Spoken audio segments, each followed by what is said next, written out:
আমাদের সৎ এবং চরিত্রবান হতে হবে।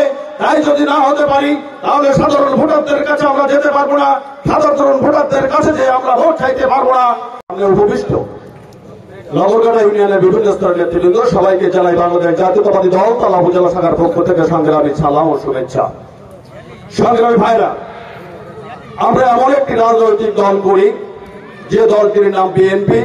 আর এই বিএনপি প্রতিষ্ঠা করে গেছেন আমাদের মহান নেতা শহীদ রাষ্ট্রপতি জিয়াউর রহমান। আজকে আপনারা যে কর্মীবৃন্দ এখানে উপস্থিত আছেন, যে নেতৃবৃন্দ এখানে উপস্থিত আছেন, আপনাদের কাছে উদাত্ত আহ্বান রাখবো, আপনারা শহীদ রাষ্ট্রপতি জিয়াউর রহমানের আদর্শকে বুকে ধারণ করে আগামী দিনে এই ভোট যুদ্ধের বৈতরণী পার হতে গেলে অবশ্যই শহীদ জিয়ার আদর্শ আমাদের ধারণ করতে হবে। আমরা আমাদের সৎ এবং চরিত্রবান হতে হবে। তাই যদি না হতে পারি তাহলে সাধারণ ভোটারদের কাছে আমরা যেতে পারবো না, সাধারণ ভোটারদের কাছে যে আমরা ভোট চাইতে পারবো না। আপনারা জানেন আগামী যে নির্বাচন আসছে, এই নির্বাচনে হয়তো আওয়ামী লীগ আমাদের সঙ্গে প্রতিদ্বন্দ্বিতা করতে পারবে না, সে সুযোগ তারা পারবে না। আওয়ামী লীগ আমাদের শত্রু নয়, কিন্তু আমাদের শত্রু হচ্ছে আওয়ামী লীগের ভিতরে লুকিয়ে থাকা শয়তানগুলো। এই শয়তানদের বিরুদ্ধে আমাদের ব্যবস্থা নিতে হবে।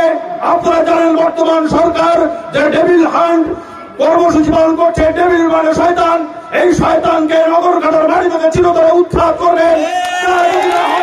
আগামী দিনে তারা ক্ষতি করবে, আমাদের দলকে ক্ষতিগ্রস্ত করবে, সাধারণ মানুষকে ক্ষতিগ্রস্ত করবে। বিগত দিনে এই শয়তানগুলো যেভাবে ক্ষতি করেছে, বিভিন্ন লোকের নামে মামলা দিয়েছে, বিভিন্ন লোককে হয়রানি করেছে। তাই আপনাদের কাছে আহ্বান রাখবো যে সাধারণ আওয়ামী লীগ আর আমাদের শত্রু নয়, সাধারণ আওয়ামী লীগ আর আমাদের বিরুদ্ধে নয়।